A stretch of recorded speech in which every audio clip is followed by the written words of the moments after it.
सम है सबके प्रति। न भगवान का कोई मित्र है न कोई शत्रु है, न भगवान का कोई अपना है न भगवान का कोई पराया है।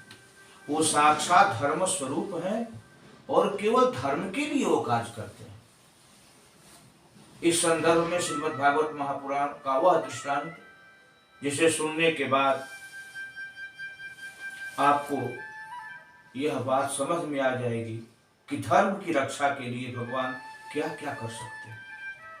धर्म की रक्षा के लिए रामावतार में भगवान ने अपनी प्यारी पत्नी सीता को अग्नि में प्रवेश करा दिया। तुम पावक महु करहु निवास। धर्म की रक्षा के लिए ही, वचन की रक्षा के लिए ही भगवान श्री राम ने अंत में लक्ष्मण का परित्याग भी कर दिया। कृष्णावतार में भी इसी तरह का दृश्य सामने उपस्थित होता है। जरासंध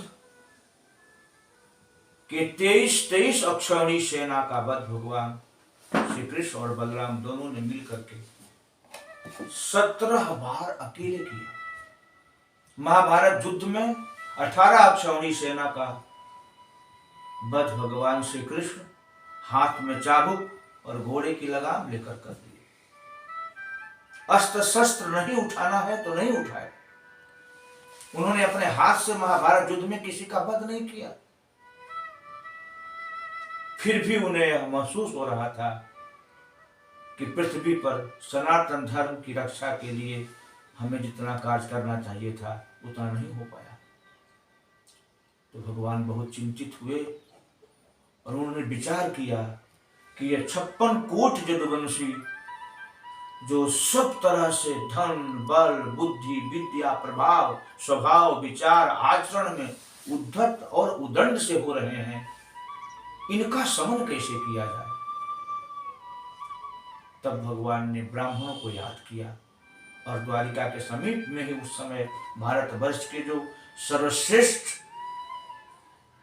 तपो मूर्ति थे दुर्वासा आदि, सब के सब अपना आश्रम बना करके रहने लगे। एक दिन भगवान के पुत्रों ने, भगवान के परिजनों ने ऋषि मुनि महात्माओं का अपमान करने की दृष्टि से शांब को स्त्री बना करके, गर्भवती का वेशभूषा बना करके ऋषियों के सामने जाकर निवेदन किया, हे महात्मन, हे महापुरुष, आप त्रिकालदर्शी हैं। यह महिला गर्भवती है, कृपा करके पुत्र चाहने की इच्छा से आपके पास आई है। आप इतने समर्थ हैं कि अगर गर्भ में कन्या हो तो अपने योग बल से, तप बल से आप उसे बालक बना सकते हैं। कृपा करके आप बताएं कि इसे पुत्र होगा या पुत्री। ऋषियों के मन में विचार आया। त्रिकालदर्शी महात्माओं ने सोचा,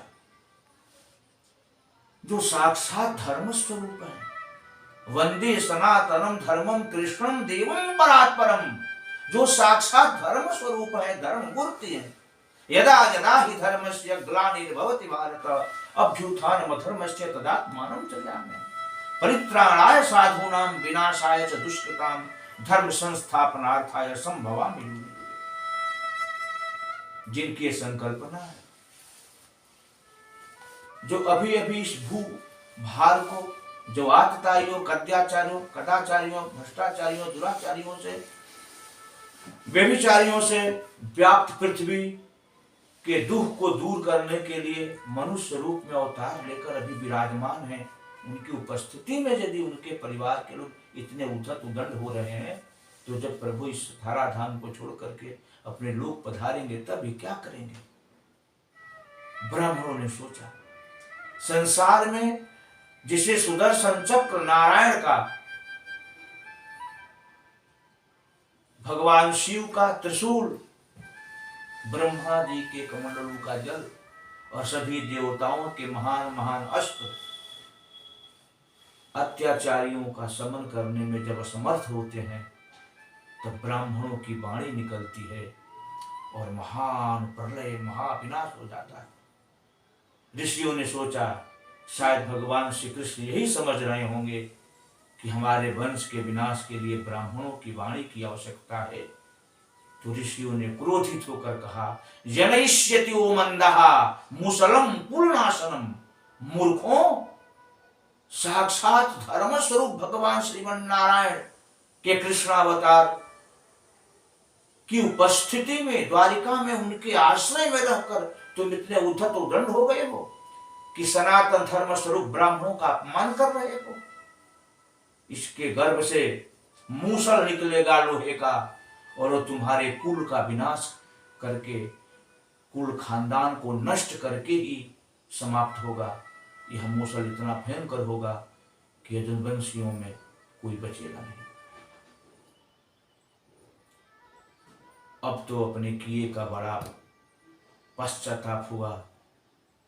उसके गर्भ से मूसल निकला और वही मूसल